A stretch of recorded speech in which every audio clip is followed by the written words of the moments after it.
अस्सलाम वालेकुम नाज़रीन, आप देख रहे हैं सोचना होगा। मैं हूं डॉक्टर सजाद बुखारी। नाज़रीन, तालीम के हवाले से आज बात करेंगे और education is the backbone of socio economic development of the country, any country, यानी किसी भी मुल्क की तामीर और तरक्की में तालीम उसकी रीढ़ की हड्डी की हैसियत रखती है। बारहा ये आपने सुना होगा।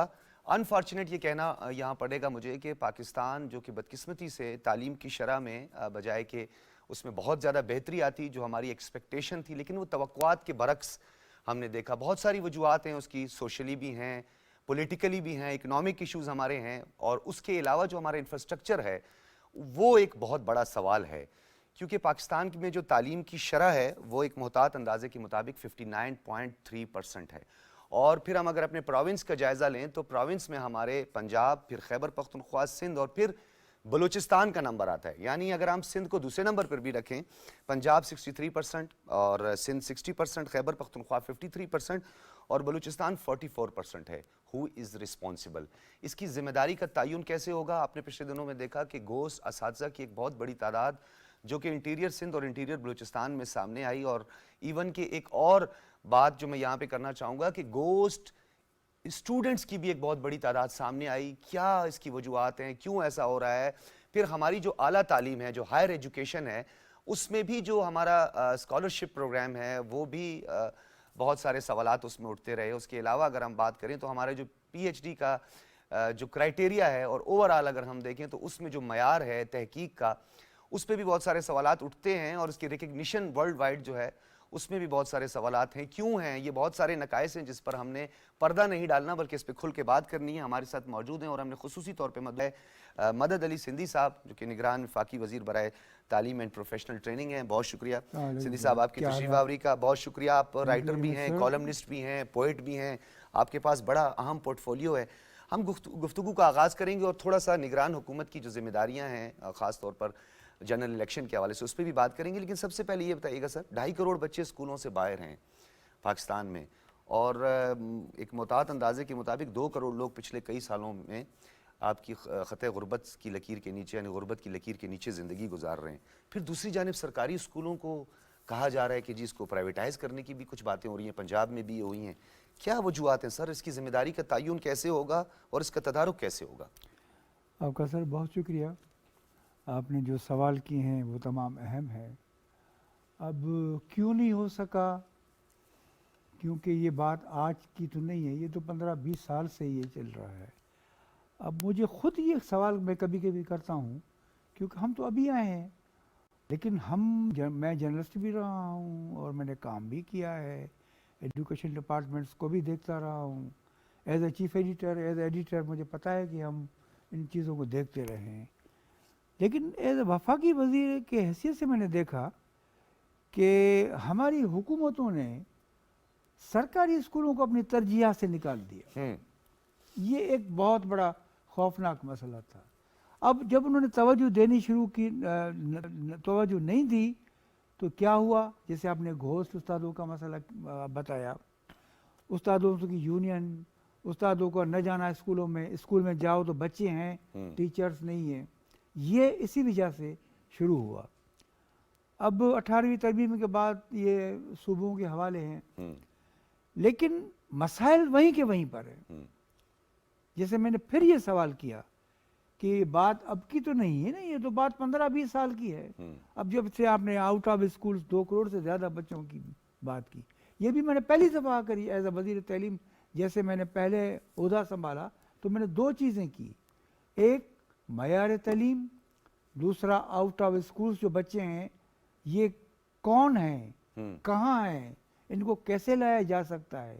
तीसरी बात मैंने कहा कि हमारी जामियात में जो हम हज़ारों के हिसाब से MA PhD दे रहे हैं, प्रोड्यूस कर रहे हैं, लेकिन वो उनके पास मार्केट की तो वो कर सकते। बिल्कुल। हमारे पास जो बेसिकली स्किल्स जो इदारे थे उनको हमें बुनियादी हुनरमंदों की तालीम देनी थी।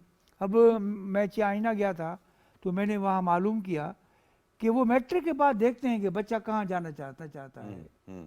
अगर वो नहीं पढ़ना, इंजीनियर नहीं बनना चाहता है, इंजीनियर बनना चाहता है या डॉक्टर, तो उसी फील्ड में, या वो कि हुनरमंदी तालीम देना चाहता है तो स्कूल्स डिपार्टमेंट। अच्छा, इसमें जो सवाल है सिंधी साहब, वो सबसे इम्पोर्टेंट सवाल ये है कि जो बच्चे स्कूल से बाहर हैं उसके 2-3 वजूहात हैं, लेकिन जो सबसे अहम उसमें फैक्टर है वो आप हमारी पॉवर्टी लाइन को देखें। अगर पिछले चंद सालों में 2 करोड़ लोग गुर्बत की लकीर के नीचे अपनी ज़िंदगी गुजार रहे हैं, और अगर फिर वो सरकारी स्कूलों में भी जाना चाहते हैं, वहाँ पर अब ये एक माइंडसेट जो है सामने आया है कि जी उनको प्राइवेटाइज करेंगे। क्या ये प्राइवेटाइज करना जो है उसको आप बेहतर समझते हैं? मैं बात प्राइवेट से बाद में आऊँगा, लेकिन बात में फिर आऊँगा कि ये 2 करोड़ बच्चे क्यों स्कूलों से बाहर रहे हैं। सबसे पहली बात कि हमारे पास गुर्बत बहुत बढ़ गई है, जी। करप्शन इंतहा पे पहुंच गई है। हम्म। करप्शन की वजह से हमारे मुआशरे में 2-3 तबके बन गए हैं। एक वो लोग जो प्राइवेट स्कूल्स में बच्चों को पढ़ाते हैं, उनके बच्चे फिर बाहरी मुल्क में जाते हैं, और दूसरे 80% गरीब आवाम जो इन स्कूलों में पढ़ाते हैं। तो हम तीसरे वो मदरसों में जाने वाले बच्चे जो माँ बाप उनका खर्चा नहीं बर्दाश्त कर सकते, वो उनको मदरसों में डालते हैं। अब मदरसों में जो तालीम दी जा रही थी वो भी एक अलग मसला है, वो भी हमने इसको किया है कि इस वक्त तमाम मदरसा जो हैं वो हमने रजिस्टर भी किए हैं, उनको पाबंद किया है कि आप जो हैं उसमें मॉडर्न तालीम भी दें। अब फिर हम लौट के आते हैं कि ये आउट ऑफ स्कूल बच्चे, मेरे भाई गुर्बत की वजह से लोग अपने बच्चों को घरों में नौकरियों के दे भेजते हैं। ये जो घरों में काम कर रहे हैं बच्चे, जो खेतों में काम कर रहे हैं, ये वही आउट ऑफ स्कूल बच्चे हैं। मैंने एक थर के आदमी हमारे हैदराबाद में भी वो 50-50 लड़के लाता था, तो मैं तो अपने घर में मैंने कभी भी ज़िंदगी में ये बच्चा नहीं रखा, मुलाजिम नहीं रखा, मुलाजिम नहीं ठीक है। रखा। तो मैंने उसे पूछा, भाई ये तुम क्यों करते हो, मैं तुम्हें पुलिस को दूंगा। उसने कहा भाई बात सुनो, तुम मेरा नाम पुलिस में दे दो, ये रिश्तेदार मुझे देते हैं, ये भूख मरने से बेहतर है कि 5 या 6 हज़ार रुपये इनको मिलेंगे, ये मैं उनको घर में देता हूँ, मैं भी अपनी कमीशन लेता हूँ। ईरानीपुर में आपने देखा कि एक बच्ची को मार दिया, ये बच्चियाँ काफ़ी थी। ये तो एक कुछ मिसाल आपके पास आते हैं।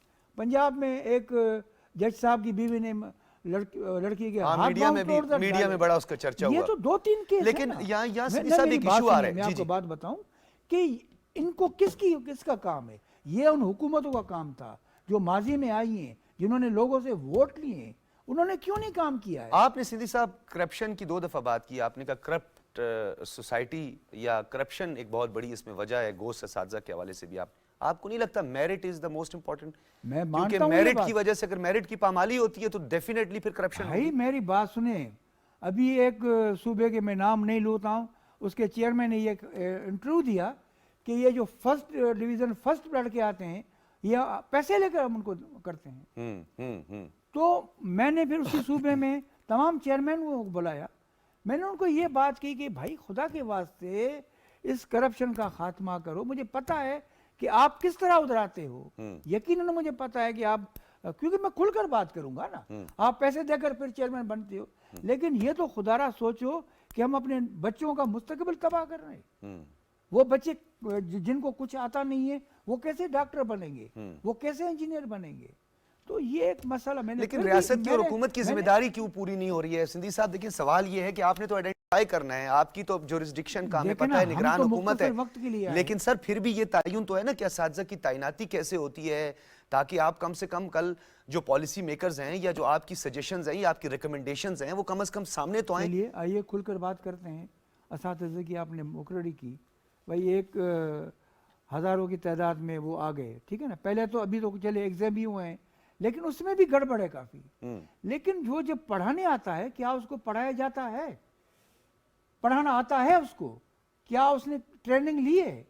आज से 20 साल पहले ट्रेनिंग कॉलेजेस में ट्रेनिंग होती थी, जो टीचर रखा आपने उसको 6 महीने 1 साल बीटी करना पड़ता था। जी जी। उसके बाद वो किसी हाई स्कूल में आकर लेक्चर देता था और पीछे हेड मास्टर बैठकर उसको मार्क्स देता था। मुझे याद है कि वो कांपता था कि मैं कहीं गलत लेक्चर, अगर वो लेक्चर में नहीं देता था तो उसको फेल कर दिया जाता। ठीक है। आप चले फिर यूनिवर्सिटीज में आते हैं, आपने 18 ग्रेड में 17 ग्रेड में एक लेक्चरर को रख दिया, 2 महीने के 3 बाद वो 18-19 ग्रेड में आ गया, फिर 20 ग्रेड में आ गया, 21 ग्रेड में आ गया।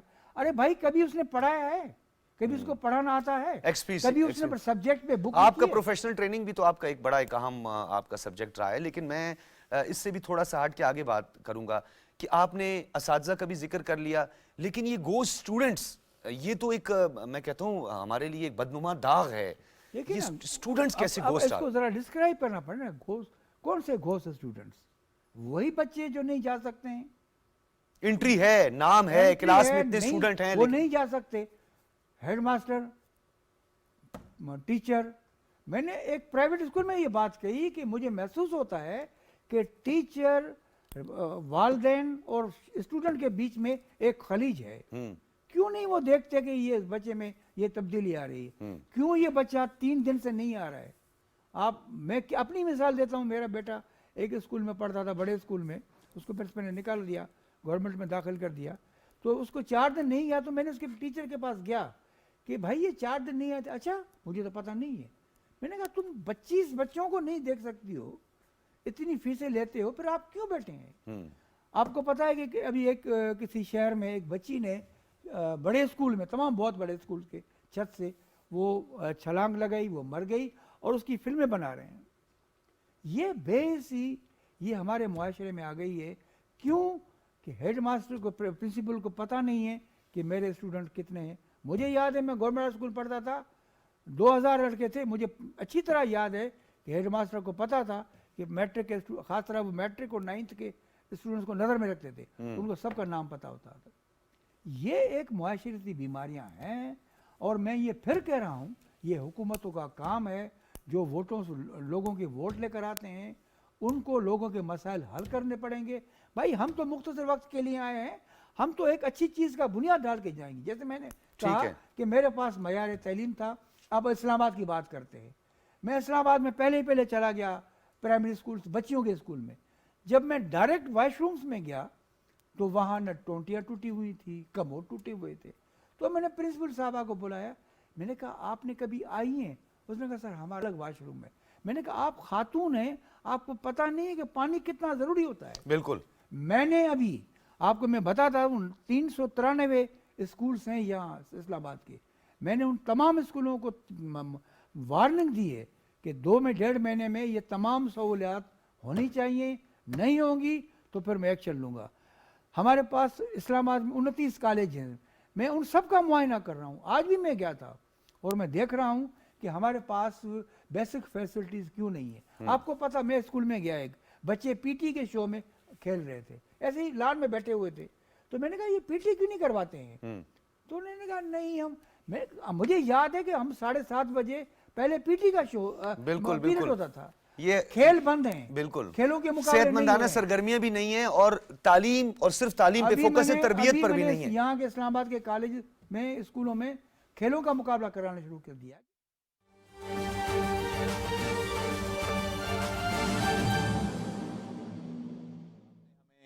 जिस तरीके से कोविड के दिनों में मेहनत किया, भर चढ़ के साथ दिया और उस मुश्किल वक्त में गरीब अवाम तक सहूलतें फराहम किए थे। और फिर जो हमारे लिए एक और बड़ा इम्तिहान था सैलाब के दौरान, उन दिनों में भी आपने बहुत मेहनत किया था, बहुत अवेयरनेस फैलाए थे और साथ साथ मिल के काम कर रहे थे। और बहुत बड़ा इम्तिहान था, लेकिन उस मुश्किल वक्त में भी हम आपके काम का शुक्रगुजार हैं। बाकी आपका, हमारा और आपका जो खिदमत का आपका एक सोच है, एक फ़लसफ़ा है, वो मिलते जुलते हैं।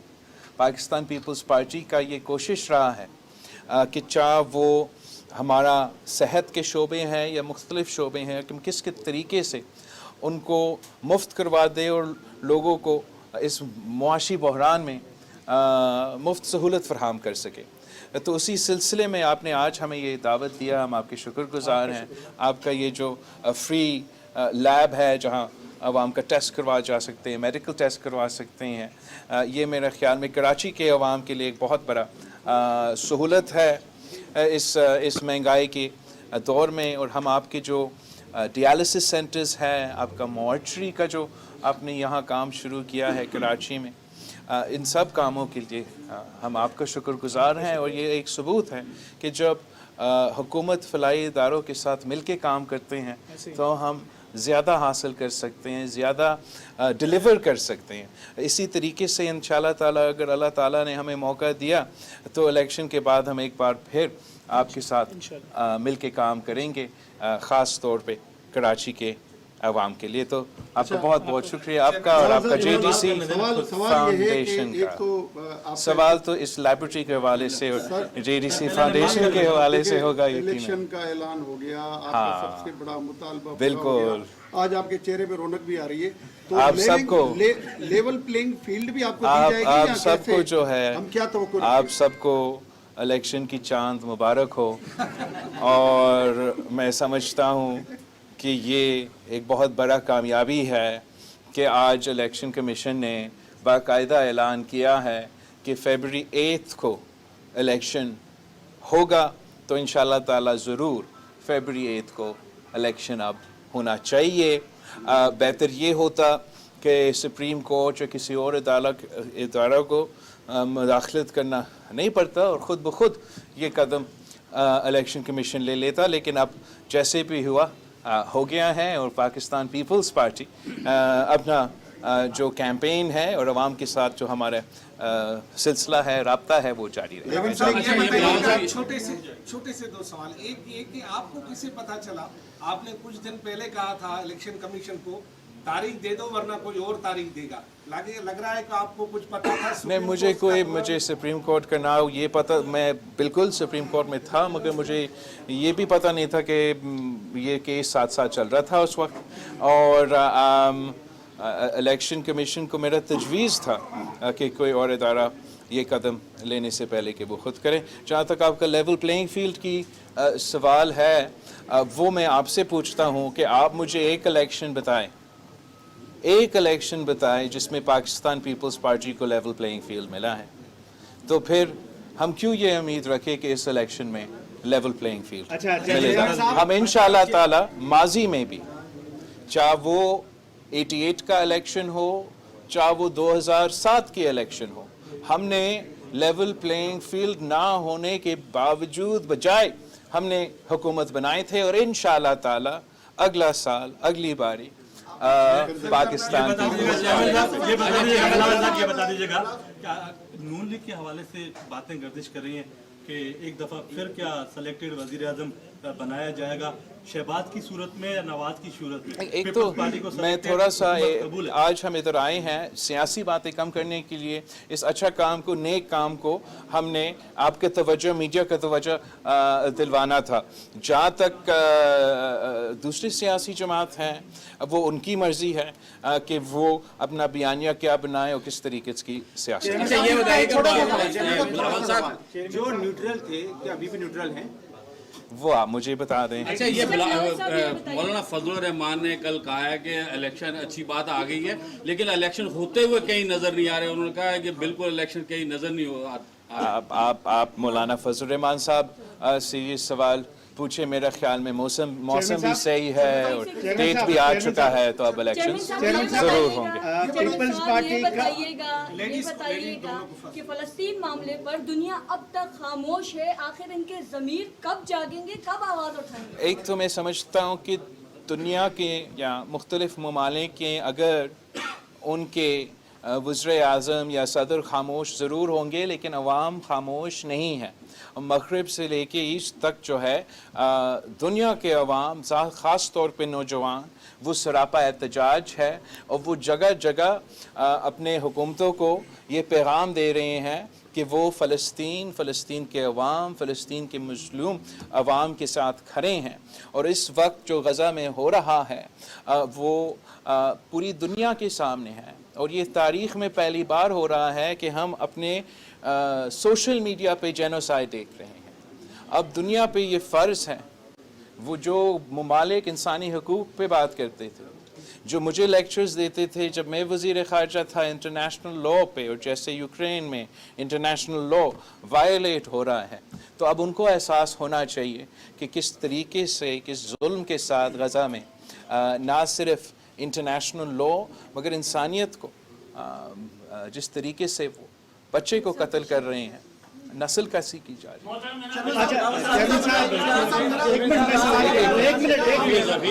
है। मेरा सवाल ये है कि हमारे मुल्क में एक फैसला हुआ है जो इलीगल इमिग्रेंट्स हैं उनको निकालने का। सिंध खास तौर पे ये बोझ बहुत ज़्यादा बर्दाश्त करता है। हमारे वज़ीर आला साबिक़ का कहते रहे हैं कि बहुत बड़ा बर्डन है, सिंध माशी बर्डन है, माली बर्डन है। जो लोग इलीगली यहाँ पे ठहरे हुए हैं उनके बारे में पाकिस्तान पीपल्स पार्टी का क्या मौक़िफ़ है? देखो, जहाँ तक इस इशू है, इस पे पाकिस्तान पीपल्स पार्टी के मौक़िफ़ काफ़ी देर से वाज़े हैं और कोई किसी भी अलीगल काम हो, कोई जमात उसके साथ नहीं दे सकते हैं। मगर जो इस वक्त हो रहा है और जिस तरीके से ये कदम उठाया जा रहा है, उस पे मेरा ख्याल में तबसरा हो सकता है कि इंसानी हकूक़ के बारे में पाकिस्तान पीपल्स पार्टी ख़ास तौर पे हमारा ह्यूमन राइट्स पे हमारा एक बहुत सख्त मौक़िफ़ है।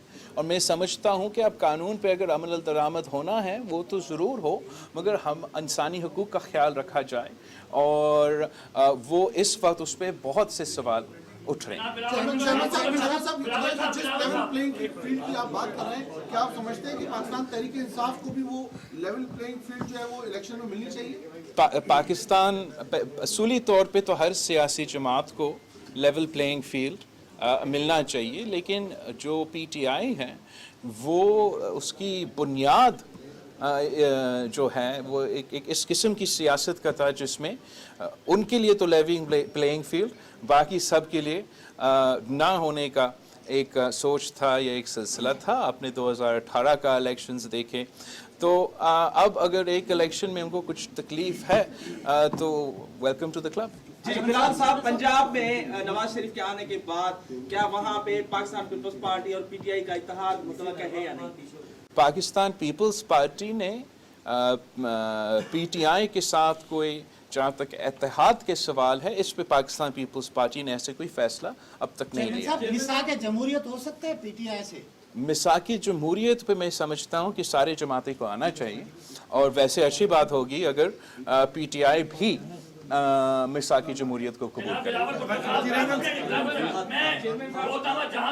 जहां इस्लामाबाद, कराची, पेशावर से शाहिद नवाब हूं मैं और आज पहली बार आपके सामने मुखातिब हूं, इसलिए नई शर्ट पहन के आऊं।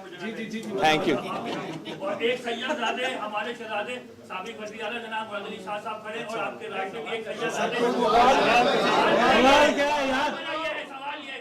सवाल ये है कि आपको लेवल प्लेइंग फील्ड मिले, लेकिन मैं ये चाहता हूँ कराची में जो जेडीसी काम कर रही है और सबके लिए कर रही है और फ्री में कर रही है और आप उसके साथ सपोर्ट कर रहे हैं, तो हम ये चाहते हैं कि लेवल प्लेइंग फील्ड आपको भी मिले। मैं आपके साथ करूँ, मैं लिखूंगा, लेकिन हम ये चाहिए कि सबसे बड़े शहर कराची के खिलाड़ियों को प्लेइंग फील्ड मिले। सर, ग्राउंड बहुत महंगे, ये इसकी तवज्जो दिलाना चाहता हूँ कि आपके अपने बल्दियों में कराची के ग्राउंड शहर कराची में बहुत महंगे हैं।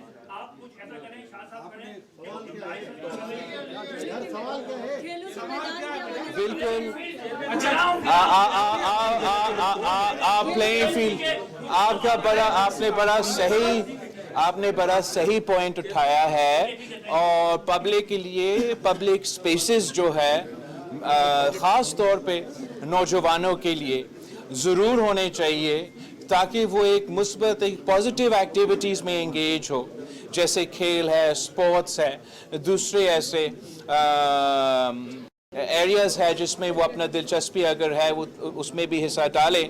पाकिस्तान पीपल्स पार्टी की पिछली हुकूमत ने एक जो पीपल्स स्क्वायर्स हैं वो कराची में इंट्रोड्यूस करवाए हैं और पीपल्स स्क्वायर्स का मकसद ये था कि हम ऐसा जगह फराहम करें जो कि एक नौजवानों के लिए और शहरियों के लिए जहाँ वो आए और कराची को एंजॉय करें। जहाँ तक खेल के मैदान है, एक मैंने कराची में इनॉग्रेट तो किया है, इंशाल्लाह जल्द से जल्द मैं मलीर में भी इनॉग्रेट करूँगा, लेकिन हर डिस्ट्रिक्ट में हमारा ये गोल होगा, हमारा में कोशिश होगा कि हम ना सिर्फ एक पब्लिक स्क्वायर मगर खेल के मैदान में। आपका बहुत शुक्रिया, आपसे इदारा का बहुत। Chairman Pakistan peoples party Bilawal Bhutto Zardari media से कराची में गुफ्तगू कर रहे थे। उन्होंने कहा कि मुफ्त टेस्ट के लिए लैब कराची अवाम के लिए एक बहुत बड़ी सेहत की सहूलत है। अस्पतालों में तमाम सहूलियात की फराहमी को यकीनी बना रहे हैं। पीपल्स पार्टी सेहत के शोबे में मुफ्त सहूलियात की फराहमी के लिए हमेशा कोशां रही है। उनका कहना था कि इलेक्शन कमीशन की जानिब से इलेक्शन की तारीख का ऐलान खुशाइंद है। न्यूज़ स्टूडियो से फिर वक्त इतना ही।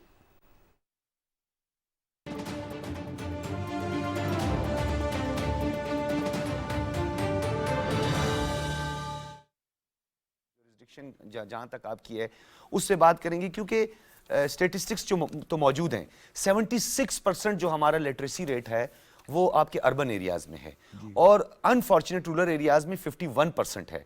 अब उसकी भी अगर हम उसकी थोड़ी कैटेगराइज उसको करें तो हम ये देखते हैं कि जहां जिस प्रोविंस की 30 से 35 डिस्ट्रिक्ट हैं, 5 डिस्ट्रिक्ट्स की अच्छी परफॉर्मेंस नजर आ रही है, वहां लिटरेसी रेट 80% 90% को जाकर छू रहा है। उसी के साथ दूसरा डिस्ट्रिक्ट है वहां पे ये हालत है। तो ये नहीं लगता कि आपको, हमारे पास तो स्टेटिस्टिक्स भी मौजूद हैं, हमारे पास तो एक मैकेनिज्म भी है, इंप्लीमेंटेशन नहीं हो रही, एग्जीक्यूट नहीं कर पा रहे हैं, क्या वजह है? अब आपने खुद ही में जवाब, इम्प्लीमेंटेशन क्यों नहीं हो रही है? कौन करेगा? मिनिस्टर का तो काम नहीं है। आपको पता है ईडीओज किस्म होते थे, उनके असिस्टेंट होते थे, वो क्यों दफ्तर में बैठे हुए हैं? वो क्यों नहीं जाते हैं? मुझे याद है कि सिंध में थर में ऊंट पे भी चढ़ के वो जाता था डायरेक्टर स्कूल। जब इनके पास गाड़ियां भी हैं, हर सहूलत भी है, ये अपनी जिम्मेवारियों से भाग रहे हैं। भागने की वजह से जैसे आपने कहा इम्प्लीमेंटेशन कौन करेगा?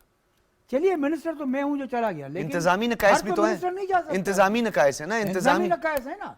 जब तक उनको सख्ती नहीं करनी पड़ेगी ये काम नहीं होगा। और मैं भी पहले भी ये बात कह रहा हूं कि हमारे पास सवाए तरक्की के तालीम के सवा कोई नहीं है। कोई कितने स्कूलों का आपने सिद्दी साहब विजिट किया है और वहां पर आपने स्ट्रिक्ट एक्शन लिया है कि जी ये असातिज़ा मौजूद नहीं है या इनकी एब्सेंस है? सर अब आपको मैं अभी खुलकर बात करते हैं ना, मैं स्कूल में गया तो वो बच्चे बैठे थे, मैंने कहा वेयर इज योर टीचर, क्योंकि मैं अचानक गया। उन्होंने कहा कि सर वो अब झूठ बोलते हैं। हाँ। आ रहा है, मैं बैठ गया कुर्सी पर स्टूडेंट। अच्छा, ये आपको बच्चे कह रहे हैं? हाँ हाँ, उन्होंने कहा आ रहे हैं सर। वो हेडमास्टर भी कह रहा है, प्रिंसिपल सर आ रहा है, झूठ बोल रहे थे। तो मैं बैठ गया, मैंने कहा भाई मैं बैठा हूँ। उन्होंने कहा सर देर हो रही है, चाय पिए। मैंने वो चाय नहीं पी रही है। 15-20 मिनट वो हाँफता काँपता साहब वो आया और वो उसने कहा, मैंने कहा भाई 2 लेक्चर। उसने किताब खोली और उसने कहा, मैंने कौन सा सब्जेक्ट आज आपका? उसने कहा पाकिस्तान की मौजूदा सिचुएशन। मुझे बिस्मिल्लाह शुरू करो। उसने क्या पढ़ाना शुरू किया? Red Cliff award. तो मैंने उसको बोला भाई रेड क्लिफ अवार्ड तो 46 की बात है। कंफ्यूज होकर आए हो, नींद से उठ के आप करंट अफेयर्स पढ़ा। फिर मैंने दूसरे उसको बुलाया, मैंने कहा आओ। तो वो आपकी तरह पैंट शर्ट टाई अरे खूबसूरत। मैंने कहा आज कितने अच्छे लग रहे हो, कल कहाँ थे? सर मैं घर था। अब ये जब चेक बैलेंस नहीं होगा, ये तो आपको एक स्कूल ही मैंने बात की, बच्चे पढ़ना भी चाहते हैं और इनको मैंने कहा कि खुदा के वास्ते अल्लाह का खौफ करो। आज भी आपको ये इदारे तनख्वाह दे रहे हैं और याद रखना जब रिटायर्ड होगे बेटा नहीं खिलाएगा, ये इधर आपको पेंशन देगा। खुदा के वास्ते रहम करो, इन मुस्तकबिल के बच्चों को कुछ पढ़ाओ, ये आगे जाए। हम तो ये भी देखना करना चाहते हैं कि ऐसा सिस्टम होना चाहिए कि मैट्रिक में हमने देखना चाहिए कि बच्चे कहाँ जाना चाहते हैं। हमारे पास स्किल्स इदारे हैं, होने चाहिए, है भी सही, लेकिन वो सही काम नहीं कर रहे हैं। मैं सीधी बात करूंगा, इंफ्रास्ट्रक्चर का इशू भी है और हमारे एक मेंटेलिटी भी बन गई है सर, नौकरी और तनख्वाह।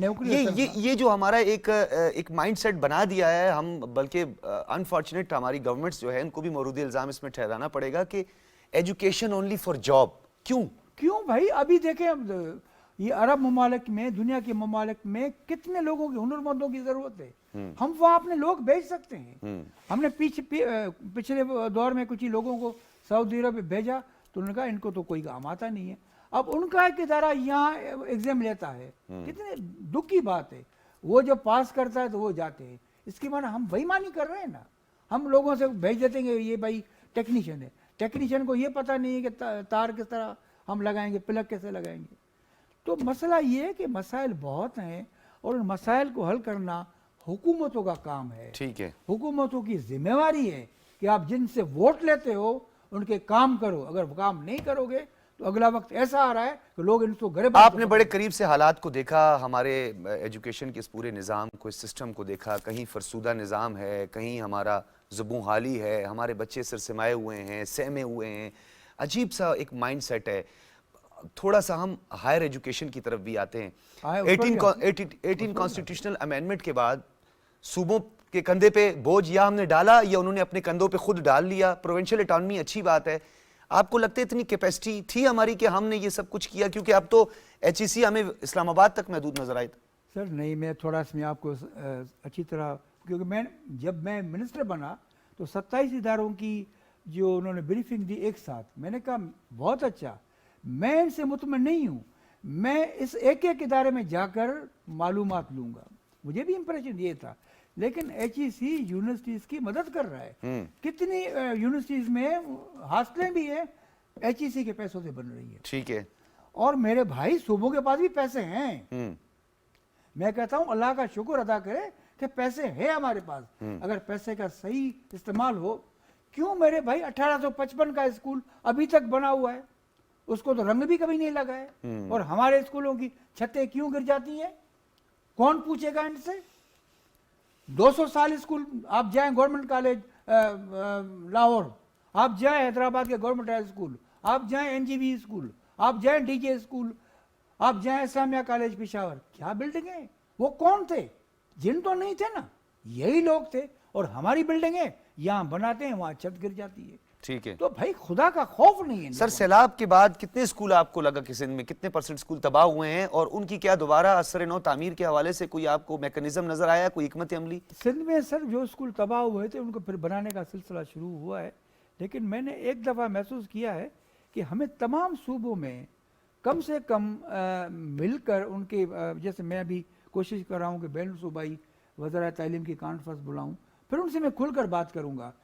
अभी अगर मैं किसी सूबे का नाम लेता हूँ तो वो कुछ लोग फिर गुस्सा हो जाते हैं कि आप हमारे सूबे का नाम आप लेते सर हैं। इस वफाकी वजीर हैं, पूरा मुल्क मेरा का बड़ा अहम कलमदान है आपके पास, आप कह सकते हैं। बता सकता हूँ कि सवाबी के स्कूल की क्या हालत है, लक्की शाह सदर के स्कूल की क्या हालत होगी, बनू के स्कूल की क्या। मैं तो हर जगह जा रहा हूँ ना भाई, मैं तो सैलानी आदमी हूँ, वर्किंग जर्नलिस्ट हूँ। सर, आइडेंटिफाई हुए लोग सिंध में आइडेंटिफाई हुए, मेरा ताल्लुक बलूचिस्तान से है, बलूचिस्तान के अंदर गो स्टूडेंट भी, बलूचिस्तान में गो स्टूडेंट्स का भी असातिज़ा भी आइडेंटिफाई हुए, उसके बावजूद भी अभी तक खामोशी है। अभी दूसरे मौजू पे भी आएंगे। मैं बलूचिस्तान भी गया हूँ, 4 दिन ठहरा हुआ था मैं स्कूलों में भी गया, यूनिवर्सिटीज के वाइस चांसलर को भी बुलाया, उनके भी मसाइल सुने। और आपको पता है कि आप तो बलूचिस्तान के दूर दराज इलाके हैं, स्कूल एक जगह है तो 200-150 मील दूर है, बिल्कुल, वहाँ उनको मॉनिटर करना बहुत ज़रूरी है। और आपको पता है इस वक्त जो ज़्यादा बच्चे आउट ऑफ स्कूल बलूचिस्तान में, ये इसी वजह से मैं चाह रहा था कि एक बैन सूबाई कॉन्फ्रेंस हो। लेकिन अब हमारे ये मिनिस्टर साहबान इतने बड़े आदमी बन गए हैं कि वो कहते हैं हम तो वहीं से आपको जवाब देंगे। अरे भाई आप इस्लामाबाद आओ ना, वैसे तो आप लाखों रुपए खर्च करते हो, इस्लामाबाद आने से आपको क्या कोई काटदार तो नहीं है, आए बैठे ना। आउट ऑफ स्कूल्स का मसला है, मयार तालीम का मसला है, फिर आप हायर पे आ जाए। स्कॉलर पे थोड़ा सा सर, स्कॉलरशिप पे बात करते हैं। स्कॉलरशिप के हवाले से बहुत सारे सवालात उठते हैं और मैं बारहा अपने जो गेस्ट हैं उनसे ये बात करता रहा हूँ, क्योंकि हम भी सोसाइटी के अंदर होते हैं, हमसे यंग स्टूडेंट्स हैं, पूछते हैं स्कॉलरशिप के हवाले से क्या मयार है HEC का। क्वेटा में था, आप मालूम करें कि मैंने कितने बच्चों को, मैं वहाँ चेक तकसीम, हमारा नेस्कैफे इदारा है, वो उन गरीब बच्चों को जो नहीं करते उनको तमाम पाकिस्तान में, मुझे तो पता नहीं था, अभी मैंने सारे चेक वहाँ भी तकसीम किए, अभी कराची में भी, हैदराबाद में भी कर जा रहा हूँ, तो पैसे दे रहे हैं। लेकिन अब स्कॉलरशिप का एक सिलसिला मैं चेक करूँगा कि वो कौन उनको रिकमेंड करता है, क्योंकि भाई देख मुझे तो अभी 3 महीने भी नहीं हुए हैं, लेकिन मैंने उसमें हाथ डाला है। और दूसरी बात आपने हायर की बात की, भाई यूनिवर्सिटीज में PhD डिग्री कैसे दे देते हैं? मयार ही नहीं, तहकीक है ही नहीं है, तहकीक ही नहीं है। अब मैं अगर बात सिंधी साहब एक साथ आपसे बात शेयर करूंगा, यहां तक भी बात हुई कि एक रिकमेंडेशन थी, मुझे बड़ी अच्छी तरह याद है, उस वक्त HEC के चेयरमैन थे, एक प्रोविंस के हवाले से बात हुई तो उन्होंने कहा जी उन वहां से तो एक रिकमेंडेशन आई है। बोला जी क्या रिकमेंडेशन? उन्होंने कहा कि जी ये PhD के लिए जो है और MPhil के लिए थीसिस की शर्त खत्म कर दी जाए। तो अब मुझे बताएं लंगड़े लूले हम PhD MPhil पैदा करेंगे, ये बैनुल अक़वामी दुनिया में जाके डिग्री दिखाएंगे क्या? मिसाल बताता हूँ कि अभी मैं भी किसी समय इंटरव्यू करता था, तो मैंने एक आदमी का इंटरव्यू किया जिसने कम से कम 20-25 डिग्रियां दिलवाई है, वो गाइड होता था। तो मैंने कहा खुदा का हाजिर दिलवाई है, लाइव प्रोग्राम था, तो मैंने कहा खुदा को हाजिर नाजिर जान के बताओ कि ये जो आपने इन लोगों को दिलवाई है ये आपने ईमानदारी से किया? उसने मैं मानता हूँ कि मैंने इंसाफ नहीं किया। इंसाफ नहीं किया तो उसको PhD की डिग्री मिल गई, उसकी तनख्वाह भी बढ़ जाती है, लेकिन फिर वो टीचर भी लग गया और प्रोफेसर भी लग गया, फिर उसके जो स्टूडेंट होंगे उनका क्या हाल होगा? में बन जाता है एक PhD से। PhD का मयार तो देखें। अब मैंने इस वक्त इनको HEC को बोला है कि फ़कत 2 हमारे सिंध में 2 यूनिवर्सिटीज़ को ये इजाज़त, एक सिंध एक कराची, लेकिन फिर भी मयार को देखना ज़रूरी है। मैं फिर भी नाम नहीं लेता हूँ। एक मेरे पास अभी एक कंप्लेन आई है, अब नाम नहीं लूँगा। उसने क्या किया है कि एक उर्दू की किताब को पूरी ट्रांसलेशन करके पीएचडी की डिग्री ले ली, अब वो 20 ग्रेड में है। अब मैं क्या करूं? उसका चूल्हा बुझाऊं? मैं चुप कर उसको मैंने लेटर लिख दिया कि भाई आइंदा मेहरबानी करके ये ख्याल करें, खुदा के वास्ते अब दुनिया हमारे हाथ में आ गई है, यहाँ बटन दबाओ वही किताब आपको आपके टेलीफोन में आ जाती है। तो मैं कोशिश तो कर रहा हूँ। अच्छा, ये तालीम के हवाले से बड़ा एक अहम सवाल होता है कि तालीम और सेहत ये बुनियादी फ़राइज़ में से है और रियासत की अवलीन तरजीह और जिम्मेदारी है कि मुफ्त तालीम और मुफ्त सेहत अपने शहरियों को फराहम करे। आज इस पे सियासत हो रही है और अपने हलकों में जाकर जब इंतखाबी मुहिम चलती है तो कहते हैं जी हमने इतने प्राइमरी स्कूल बनाए, हमने ये किया। हम आज खुलकर बात कर रहे हैं। आइन कहता है कि 16 साल तक के बच्चे को तालीम देना हुकूमत का फर्ज है। सेहत की बेसिक फैसिलिटीज हुकूमत को देना मुफ्त है। अगर मुफ्त जी, अगर आप किसी बेसिक हेल्थ सेंटर में जाएं और वहां पैरासीटामोल भी ना हो, एंटी स्नेक वेलम भी नहीं हो, आपको पता है कि बरसात के मौसम में जब सांप काटता है तो एंटी स्नेक वेलम लगती है, वो भी नहीं हो और वो बच्चा मर जाता है, तो ये किसका कौन जिम्मेवार है? यार कोई खुदा का खौफ भी होना चाहिए। एमएस वहां पे बैठा रहता है, आरएमओ वहां पे बैठा रहता है, वो पीजीज वहां पर मुकम्मल अपना, वो सरकारी दवाएं कैसे दुकानों पे बेचते हैं? मैं कहता हूं कि हमें जो भी आने वाली हुकूमत हो अब सख्त इकदाम उठाना चाहिए। ये इंसानी गुनाह है, इसको जब तक खत्म नहीं किया जाएगा तब तक ये हमारे मसाइल रहेंगे। ठीक है सर, ये एक बात मतलब इसको अब हम कंक्लूड करते हैं क्योंकि हमने थोड़े से आपकी जिम्मेदारी की तरफ बढ़ना है, जो ओवरऑल निगरान हुकूमत की जिम्मेदारी शफाफ इंतखाबात करवाना और मुख्तलिफ कॉन्स्टिट्यूंसीज़ में दौरे करना और हालात का जायज़ा लेना, सब कुछ वो उसकी तरफ हम बाद में आएंगे।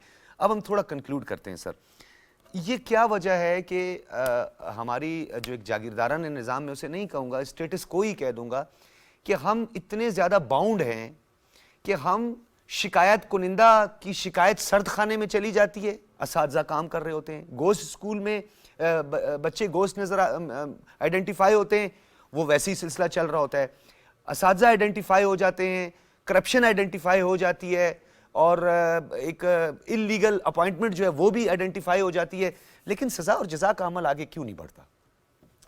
आपने बहुत अच्छा सवाल किया। उसका सवाल जवाब एक ही है कि सज़ा और जज़ा जब तक न होगी, भाई कल के ये ममालिक हैं यूएई, आप वहाँ ड्राइविंग की मुझे याद है, मैं जा रहा था तो वो हमारे पाकिस्तान आगे निकल गया एक सेंटर से, तो मैंने कहा मुझे होता नहीं सर, मुझे वो देख रहा है सिपाही और था वो पाकिस्तानी, मैं वापस आऊंगा, मैंने कहा फिर पैसे मैं नहीं दूंगा, नहीं सिर्फ पैसे मुझे वही आप देंगे, मैं आपको वहीं पर जाके छोड़ूंगा, और वही बंदा यहाँ आकर वायलेशन करता है। ये है कानून की हुक्मरानी का न होना। कानून की हुक्मरानी सऊदी अरब में नहीं है क्या? जैसे अब इमिग्रेंट्स का मसला था, कितना पाकिस्तान पे इन्फ्लुएंस बढ़ रहा है, जो आता है पासपोर्ट फाड़ता है और यहाँ बैठ जाते हैं। बर्मीज देखें, बांग्लादेशी देखें, अफगान जो आए वो बैठे 1980 से बैठे हैं। तो भाई किस दुनिया का कौन सा मुल्क है जिसमें आप रह सकते हैं? अच्छा सर, दोबारा से सेंसस वगैरह अगर दोबारा सेंसस भी होंगे या इसके बाद ख़ास तौर पर ये जो बच्चे जो स्कूल नहीं जा पाते, स्कूलों से बाहर हैं, हो सकते हैं बहुत बड़ी तादाद जो है वो हमने शामिल कर दी। 2017 के सेंसस में भी ये फिगर सामने आए थे, तो आपको नहीं लगता कि हो सकता है कुछ तादाद कम हो जाए, हमारे पर बोझ कम हो? लेकिन अब इस्लामाबाद में कुछ कोशिश काफ़ी की गई है कि जो आउट ऑफ स्कूल बच्चे उनको वापस लाने की कोशिश की जा रही है। अभी एक सजेशन आई थी कि ये मस्जिदें जो हैं फजर से लेकर ज़ोहर की नमाज तक खाली होती हैं, तो वहाँ ये दो बातें थी कि मुझे किसी ने कहा मौज़ून नहीं पढ़ा सकेगा, यहाँ आप टीचर रखें जैसे तलीम बालगान किसी ज़माने होती थी, एक बुक या हो उसको पढ़ाई जाए, 3 महीने का कोर्स हो, फिर वो जाकर आगे बढ़ जाएगा। और हम कहाँ से स्कूल बनाएंगे? आपको पता है कि नए स्कूल बनाना सर, असातिज़ा को तो वापस लाएं। असातिज़ा कोटे का सहारा लेते हैं, डॉक्टर्स कोटे का सहारा लेते हैं, वहां से उनकी सीट होती है, फिर उसके बाद वो डॉक्टर्स बनते हैं, अच्छे असातिज़ा बनते हैं, बड़े शहरों में भाग रहे होते हैं, अपने डिस्ट्रिक्ट को छोड़ा होता है। मैं आपसे आप किसी जाएं कि वो जहाँ अपने जिसका डोमिसाइल है वो वहाँ नहीं पढ़ाता है, वो बड़े कराची शहर में बैठा है, लाहौर में बैठा है, तो मेरे भाई ये किसका काम है? आप और हम तो नहीं कर सकते हैं ना। हम तो बोलेंगे। ये तो हुकूमतें करेंगी। ठीक है, हम तो अब आते हैं सिंधी साहब, आपकी बड़ी अहम जिम्मेदारी और आपका पोर्टफोलियो, क्योंकि इस वक्त हम जो मौजूदा सूरत हाल देख रहे हैं, सुप्रीम कोर्ट का इंटरवीन करना, फिर डेफिनेटली एक आइनी तकाजा है कि हम बर वक्त इंतखाबात करवाएं, और अब ऐवान सदर से एलामिया भी आ गया है, इंतखाबात की तारीख का भी अब सबको पता चल गया है। क्या लगता है आपको, ये जो हमेशा अपने सीरियस कंसर्न्स का इजहार किए जाते हैं मुख्तलिफ सियासी जमातों की जानिब से, और आज बड़ा खुलकर ये बात की गई है कि तमाम सियासी जमातों को लेवल प्लेइंग फील्ड यानी उनको बराबरी के मौके दिए जाएंगे। देखिए ना, कौन सी निगरान हुकूमत ने इलेक्शन नहीं करवाए? आप माजी की देखें ना, 70 की देखें, याया खान की इलेक्शन का दौर देखें, उसके बाद देखें, जब भी आई निगरान हुकूमतों ने इंतखाब कराए हैं। अब उसमें से सवालात ना उठे ना, उस पर एतराज कर सकता है? इन पॉलिटिकल जमातों को किस बात का डर है? डर तो है भाई, इलेक्शन तो होगी ना। जब इलेक्शन होगी भाई, लोगों का काम है, आपको मुंतखब करते हैं या किसी और को मुंतखब करते हैं, लेकिन इलेक्शन शफाफ होगी। मैं पुरुमीद हूँ इस मुल्क में। अब यकीनन मैं मानता हूँ कि डेमोक्रेसी के सिवा और इस मसले का हल नहीं है, लेकिन डेमोक्रेसी वालों को भी अब देखना है कि हमें लोगों के काम करने हैं, क्योंकि ज़माना बिल्कुल तब्दील हो गया है। अब आपसे लोग सवाल करते हैं। मैं के स्कूल में गया तो वहाँ बच्ची बैठी हुई थी, तो मैंने कहा, उन्होंने कहा आप कौन है? मैंने कहा मैं वफाकी वज़ीर हूँ। तो उसने कहा हमें यहाँ लाइट लगवा के दें, हम तो गर्मी में मर रहे हैं। मैंने कहा ये मेरा अख्तियार नहीं है, मैं वफाकी वज़ीर हूँ। तो उसने कहा आप क्यों आए हो फिर इधर? आप क्यों आए हो? आपको आने की जरूरत ही नहीं थी। तो ये लोग सवाल कर रहे हैं। अब लोगों के पास, हर किसी के पास कैमरा फोन है, वो उनके सवाल। लेकिन मैं फिर भी रिक्वेस्ट करता हूँ उनको कि अल्लाह ताला जब आपको मौका दे रहा है तो भाई खुदा के वास्ते इन गरीब लोगों के मसाइल हल करो। ये भूखे लोग, ये मसाइल जो बुनियादी सहूलतों से दूर लोग हैं, आप आज भी चाहें मेरे साथ चलें किसी भी इलाके में, देखें कि ये लोग कुरोनिस्ता के ज़माने में जी रहे हैं या आज के ज़माने में जी रहे हैं। अच्छा सिंधी साहब, हल्का बंदियों के हवाले से सियासी जमातों के एतराज़ात भी सामने आए। डेफिनेटली उन्होंने अपने मुतल्लिका हाई कोर्ट से रुजू भी किया, और जो मुख्तलिफ हल्का बंदियाँ अब हुई हैं स्केटेड पॉपुलेशन में, फिर वो हमारे यहाँ तो बलूचिस्तान और सिंध में भी आपको पता है कि वो एक लैंग्वेज का जो बड़ा इम्पैक्ट होता है। अभी हमारे बलूचिस्तान में एक हल्का था मूसा खेल और फिर बारखान, वो दोनों लैंग्वेज वगैरह के हवाले से भी बहुत बिखरी हुई आबादियाँ हैं, तो जो हल्का बंदियाँ हुई हैं उस पर भी एतराज़ात लोगों के मौजूद हैं। तो इस हवाले से क्या मैकेनिज्म तय किया गया है कि आप भी समझते हैं कि अगर किसी को एतराज़ इलेक्शन कमीशन में जा सकता है? नहीं, उसके हवाले से उसकी खुसूसी निगरानी के लिए क्या तरीकाकार अडॉप्ट किया गया है? ये काम इलेक्शन कमीशन का है, और अगर कोई वहाँ कोई कंप्लेंट करता है तो उसकी वो कंप्लेंट सेल में जाती है और उनकी वो बात सुनी जाती है। लेकिन अगर मैं कहूँगा कि ये मेरे हल्का है, ये मेरे स्कूल मेरे है, तो अगर मेरे हल्के में नहीं है तो ज़रूर उस पर वो कुछ एतराज़ तो करेंगे। लेकिन ये टेक्निकल मसला है, मैं समझता हूँ इसमें इलेक्शन कमीशन ही ज़्यादा जवाब दे सकता है। इलेक्शन कमीशन ज़्यादा जवाब से, लेकिन निगरानी के हवाले से बात की जाती है, फिर आपको मरूद इल्ज़ाम ठहराया जाएगा अगर सियासी जमातें अपने तहफ़्फ़ुज़ात के इज़हार करती हैं। और बरमला उन्होंने इज़हार किया, और ये भी हम हमेशा 2018 में मैंने देखा, 2013 में देखा, यही बातें होती रही कि जी निगरान हुकूमत जो है वो फैसिलिटेट करती रही किसी को। ऐसा कोई जेस्चर तो नहीं होगा? नहीं, ऐसी कोई बात ही नहीं है। सियासी जमातों को पता नहीं क्यों ये डर लगता है कि इलेक्शन नहीं होंगी या हमारे मसाइल हल नहीं कर सकते हैं। भाई आप भी तो रहे हैं ना हुकूमतों में, आपको पता है कि ये कैसे होगा, ये हो नहीं सकेगा। और जहाँ तक इलेक्शन का मामला है तो इनको इलेक्शन का इंतज़ार करना चाहिए। लोग जो जिनको वोट देंगे वही आएंगे। बाकी मैं समझता हूँ हल्के वाला मसला जो है ये तो इलेक्शन कमीशन हल कर सकती है। अच्छा सिंधी साहब, एक और चीज़, अब ये जो रेफ्यूजीज़ के हवाले से बात होती रही है, इस पर भी मैं आपसे बात करना चाहूँगा, क्योंकि ये भी आपकी जिम्मेदारियों में से एक अवलीन आपकी तरजीहात है, और हुकूमत का बड़ा अच्छा एक ये इनिशिएटिव लिया गया है। अभी इस हवाले से जब, क्योंकि हमारा बिल्कुल स्ट्रक्चर अब चेंज होने जा रहा है, हमारे सेंसेस में देखें जाली शनाख्ती कार्ड लोगों ने बनाए हुए थे, जाली दस्तावेजात भी लोगों के पास हैं। पहले मरहले में तो एलियंस को निकाला जा रहा है जिनका कोई अता पता नहीं, पता नहीं दहशतगर्दी करवा रहे हों, पता नहीं किन एक्टिविटीज़ में हों, ये बातें बहुत सारी चीज़ें सामने भी आई हैं। लेकिन इसके बाद आपको नहीं लगता कि अब सियासी जमातें, क्योंकि उनका जो वोट बैंक है काफ़ी हद तक, तो इनमें तो बहुत सारे ऐसे भी हैं जो अपना वोट भी देते रहे? देखिए ना, पहली दफ़ा ये निगरान हुकूमत है जिसने ये एक सख्त फैसला किया है। 40 साल पुराना मसला था ये। आप रेफ्यूजीज की बात कर रहे हैं तो मुझे बताइए माजी की हुकूमतों ने क्यों नहीं किया ये तो इस हुकूमत को क्रेडिट जाता है कि इसने बहुत एक कड़वी गोली खाई है। भाई वो लोग क्राइम में मुलविस हैं जिनके पास जब गिरफ्तार होते हैं न शनाख्ती कार्ड है न उनको जुबान बोलनी आती है, ये है कौन? तो इनको अगर मैं निकालने का, यहाँ से भेजने का फैसला निकालने की भी नहीं है। अच्छा, तासुर जो गया, लेकिन मेरी बात मैं ये कहूंगा कि ये एक बहुत बड़ा फैसला है जो इस हुकूमत ने, मैं समझता हूं कि बहादुरी से ये किया है। देखें काफी मसला हल हुए हैं, डॉलर नीचे गिर गया है, पेट्रोल का मसला उसके रेट गिर गया है। हम क्योंकि रिफ्यूजीज की बात कर रहे हैं कि भाई पाकिस्तान बैनुकामी यतीम काम नहीं है भाई, यहाँ के खुद लड़के आदमी जो हैं वो भूख मर रहे हैं, उनके भी तो मसाइल हल होंगे ना। अब जैसे मैं एक मिसाल की बात करता हूँ, सिंध सूबा है, सिंध कराची में एक भाई मिनी पाकिस्तान के नाम पर बर्मी भी बैठे हैं, कहते हैं बर्मियों की सबसे बड़ी आबादी उधर है, बांग्लादेशों की आबादी उधर, बंगालीज हैं, बिल्कुल है, अफगानिस्तान वालों की है।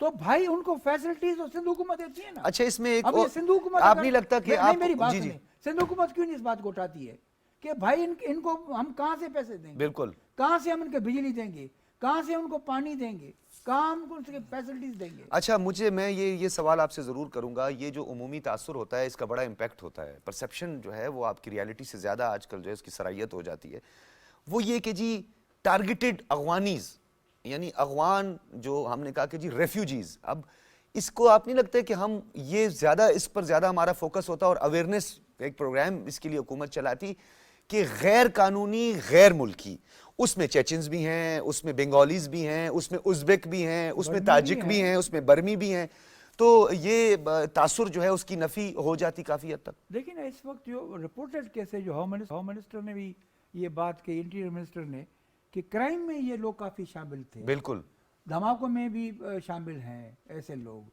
आप देखें ना, 7 शरीफ में कलंदर शहबाज पे जो धमाका हुआ है उसकी फुटेज आप देखें कि आदमी कौन वो आ रहा है, उसको कैसे लाया गया, 300 लोग मारे गए। तो मैं समझता हूँ कि ये जो फैसला है बिल्कुल सही है। और हम अगर कुछ आप देखें, चलें दुबई, कोई रह तो देखे, कोई कारोबार तो कर देखे, आप सऊदी अरब में कारोबार करके दिखाएं, सवाए आपको तो हर चीज का पता है। सर, हम ट्रेस और ट्रैक का क्यों निजाम नहीं लाते ताकि हम जो है इस मसले से निकल जाएं। आपकी इवन के साउथ ईस्ट एशियन कंट्रीज में भी आपको एक ट्रैक किया जाता है, आपको बजाय कि आप पासपोर्ट लेकर इमिग्रेशन जब आप जाते हैं वहां पे जब आपका एग्जिट होता है तो आपको बजाय कि आप पासपोर्ट लेके फिर आपको कार्ड दे दिया जाता है, आप ट्रैक होते हैं। यानी अगर एक दिन भी आपके वीजा से टाइम से आप ऊपर चले जाते हैं तो आपको गिरफ्तार कर लिया जाता है। देखिए भाई, मैं बात फिर पे आऊंगा, करप्शन ने हमारे मुल्क को तबाह कर दिया है। हाँ। एक 2500 रुपए दो, वो आपको पीसीबी बना के देगा, डोमिसाइल भी बना के देगा और 2000 में शनाख्ती कार्ड भी बना देगा। अब क्या करें हम उसको, और ये सिलसिला चलता आ रहा था। मुझे खुद पता है, आप चलें, हम तो वर्किंग जर्नलिस्ट हैं ना, हम तो जमीनों में घूमते हैं, कोई कारों में तो नहीं चलते हैं, हमें पता है ये क्या हो रहा है। अब अगर सिलसिला कोई शुरू हुआ है तो मैं समझता हूँ इसको तकमील तक पहुँचना चाहिए। फिर दूसरे लोग भी हैं। अब देखिए ना, आपने अफगानियों की बात की तो इसमें भी ऐसे लोग हैं, अगर फनकार हैं या कुछ लोग उस वक्त दस्तावेज हैं उनके पास, खिलाफत करके आए हैं, तो उनको तो कोई नहीं कहेगा ना।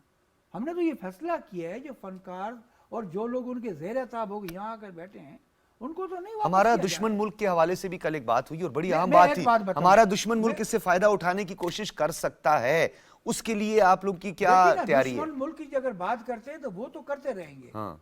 वो तो आपको पता है कि वो करते रहेंगे। मैंने 3000 अफगान बच्चों को, लड़कों को हमने कल स्कॉलरशिप, वो जो उन्होंने यहाँ तालीम हासिल की है और हमको स्कॉलरशिप दी, और फिर 4,500 अफगानियों को हम यहाँ तालीम दे रहे हैं। हम तो अपने पाकिस्तान ने तो अपने पड़ोसी ममालिक की तरफ हर दफे हाथ बढ़ाया है। वो तो बदकिस्मती है कि उनके दिल में जो है वो कभी कभी बाल आ जाता है, तो वो पता नहीं क्यों नहीं हाथ बढ़ा रहे हैं। अब वक्त आ गया है कि पाकिस्तान की जो हैसियत है इनको माननी चाहिए। पाकिस्तान न अफगानिस्तान के खिलाफ है, न ईरान के खिलाफ है। अफगानिस्तान से जो मसला है वो कश्मीर का है, उस पर भी बैठ के बात हो सकती है। अगर बात नहीं होगी तो दोनों मुल्क के दरमियान दोस्ती नहीं हो सकेगी। सर ऑपरेशंस भी हुए और अब एक चीज़ हमारे आड़े आएगी, डेफिनेटली आएगी। इंसानी हुकूक की तंजीमें बदकिस्मती से जिनको कश्मीर के बच्चे, कश्मीर की ख़वातीन उनको नहीं नज़र आती, उनको मजालिम नज़र नहीं आते, लीबिया में, ट्यूनिस में, अभी फ़लस्तीन में क्या कुछ हो रहा है, लेकिन उनको यहाँ पे नज़र आना शुरू हो जाते हैं और फिर इंसानी हुकूक की बातें करते हैं। क्योंकि फ़ेज़ 2 में जब आप ऑपरेशन करने आप जा रहे हैं तो उसमें ख़वातीन और बच्चों की एक तादाद होगी जिनको आपने बेदखल करना होगा, तो उसके लिए ख़वातीन एहलकारों की भी बहुत ज़्यादा ज़रूरत है। और हमारे जहाँ जहाँ पर ये मुकीम है वहाँ पर हमारी कैपेसिटी इशूज़ आते हैं। हमारी जो कानून नाफिज करने वाले इदारे उनमें ख़वातीन की इतनी तादाद नहीं है। मैं अर्ज़ करूँ कि अभी कैबिनेट मीटिंग में अगर ये सवाल उठाए गए थे, बलूचिस्तान में कोई ऐसा वाक़या हुआ था तो प्राइम मिनिस्टर ने फौरी तौर पे आईजी से बात करके उनको सस्पेंड भी कर दिया और ये भी कहा है कि औरतों को औरतें डील करेंगी। अब फ़लस्तीन की आपने बात की, देखे ना, ये हम इंसानी तंजीमें हमारी आंखों पर, हम भी उनमें काम करते हैं। मैंने इस वक्त कल ये फैसला किया, मैं यहाँ ऐलान भी करता हूँ कि वफाकी वजारत तालीम जो फ़लस्तीनी लड़के पाकिस्तान में तालीम हासिल कर रहे हैं उनकी फीस भी मैंने कर दी है। बहुत अच्छी बात है। और इसके अलावा उनको स्कॉलरशिप भी दूंगा। बहुत अच्छी बात है। तमाम सहूलत दूंगा। ये मैं आप ही के टीवी पर ऐलान कर रहा हूँ कि ये बहुत बड़ा ऐलान है जो मुझे वज़ीर आज़म साहब ने भी ये बात बताई और मुझे ये सौंपा गया कि अभी आप ऐलान करें। ठीक तो है। हम तो उनसे भी उनकी भी बात कर रहे हैं ना। पाकिस्तान तो वाहिद मुल्क है जिसने इसराइल से भी दोस्ती नहीं, हाथ नहीं बढ़ाया है। नहीं तो देखें वहाँ कितने अरब ममालिक इसराइल से दोस्ती कर रहे हैं, लेकिन पाकिस्तान ने तो कभी भी दोस्ती का हाथ नहीं बढ़ाया है, वो बढ़ाना भी नहीं चाहता। क्योंकि हम चाहते हैं कि मजलूम फ़लस्तीन है, मजलूम कश्मीरी है, उनके मसाइल हल होने चाहिए। ये इतनी मैं समझता हूँ कि ये तुमने हिटलर को भी मात कर दिया है, बेगुनाह अस्पतालों पर, बेगुनाह बच्चों। सर ये जो डेडलाइन दी गई थी उस डेडलाइन में एलियंस के बारे में कहा था, लेकिन आज भी हमारे पास इतलात मौसूल हो रही हैं। सुराब गोट में एक ऑपरेशन हुआ है कराची में, बड़ी तादाद में जो है वो गिरफ्तारियां हुई हैं। इसी तरह बलूचिस्तान के कुछ नवाई इलाके हैं, वहाँ पे पश्तूनाबाद और उससे कुछ नवाई इलाके हैं जिनकी रिपोर्ट सारी, इस तरह मुतादिद इलाके हैं। क्या आपको लगता है कि आप फ़ेज़ 1, फ़ेज़ 2 या फ़ेज़ 3 में जैसे पहले आप एलियंस को भेजेंगे, फिर उसके बाद आप बाकी लोगों को आइडेंटिफाई करेंगे, तो it will take too much time, it's not too easy? Time तो लगेगा, लेकिन लोग वो जाएंगे जो गैर कानूनी तौर पे यहाँ ठहरे हुए हैं। अब वो लोग, ये भी एक बड़ा मसला है कि हम उस पर बिल्कुल नरमी से इसको डील कर रहे हैं कि किसी के साथ ज्यादती न हो, और अगर लोगों को भी भेज रहा है तो इज्जत से भेजा जा रहा है। बाकी ये जो आपने सोराब गोट वाली बात कही, तो मैंने फिर भी अर्ज किया कि क्राइम का एक बहुत खौफनाक अंसर कराची में शामिल हो गया। बिल्कुल। हजारों फोन जो हैं वो स्टिचिंग उनसे। सर जी अगर आप यहाँ पे सुराब गोट में कर रहे हैं तो सर थोड़ा सा बल्दिया की तरफ भी चले जाएं, थोड़ा बैंस कॉलोनी की तरफ भी चले जाएं, थोड़ा नॉर्थ साइड पे भी चले जाएं, वहाँ पे बाकी भी गैर मुल्की मौजूद है। पहाड़ी की तरफ मैं तो जी मैं वहाँ भी रिपोर्टिंग करने गया हूँ, आप वहाँ नहीं जा सकते, आप वहाँ रिपोर्टिंग नहीं कर सकते। मैं एक मदरसे में गया, उसने कहा सर आप तो रिपोर्टिंग करने आए लेकिन मुझे मेरे लिए मुसीबत हो जाएगी, आप निकलेंगे फौरन मेरे को फ़ोन आ जाएगा कि आपने तो क्या बात बताई है। वही बच्चे बेचारे कपड़े भी धोते हैं, उनको खाना भी जो दिया जाता है।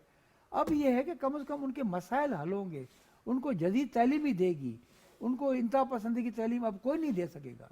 आखिर ये लोगों को किस तरह ये आर्मी चीफ का बहुत बड़ा इनिशिएटिव था और आलमी उसको पजीराई हासिल हुई, बल्कि हमारे अवाम जो है उसको काफ़ी हद तक, क्योंकि जो आपके SIFC के अलावा जो बॉर्डर मैनेजमेंट पे ख़ास तौर पर उन्होंने कह दिया कि जो भी मुलविस पाया गया, क्योंकि ये जो रेफ्यूजीज़ है इसमें भी बॉर्डर मैनेजमेंट का बड़ा अमल दखल है, बहुत ज़्यादा है, और आर्मी चीफ ने ये इनिशिएटिव लिया। इसकी कंटिन्यूटी के लिए, इस पॉलिसी की कंटिन्यूटी के लिए क्या मैकेनिज्म है कि आने वाली जो हुकूमत भी हो इसी बरकरार रखी इस पॉलिसी? मैं ये बात से तस्दीक करता हूँ कि चीफ आर्मी स्टाफ साहब ने इस मामले में बिल्कुल अहम रोल प्ले किया है, उनका मौक़िफ़ बिल्कुल वाज़ेह है, और मैं समझता हूँ कि चाहे हुकूमत कोई भी आए लेकिन ये मसला हल हो के रहेगा। मैं इसमें बिल्कुल पुरुमीद हूँ कि हमारे दौर में भी शुरुआत हो गई है, अगला दौर भी आएगा, तब भी वो ये महसूस करेंगे कि ये भाई मसला हल होना चाहिए। पाकिस्तान अब उस दाने पे पहुंच गया है कि अगर सख्त फैसले नहीं किए गए तो खुदा ना खासा हमारे लिए खुद एक और सख्त फैसला जिसकी तवक्को की जा रही है। हम बाज़ औक़ात जो है वो बीमारी का इलाज जो है, कैंसर को हम पैनाडॉल से भी बाज़ औक़ात इलाज की कोशिश करते हैं, जबकि कैंसर के लिए केमोथेरेपी होती है, उसके मुख्तलिफ उसको मराइल से गुजरना पड़ता है। हम ये कहते हैं कि जी जाली दस्तावेज, जिसने जाली दस्तावेज बनाई है उसको पनिश भी कर दिया, उसको हमने मुल्क बदर भी कर दिया। जिसने ये जाली दस्तावेज बना के दी है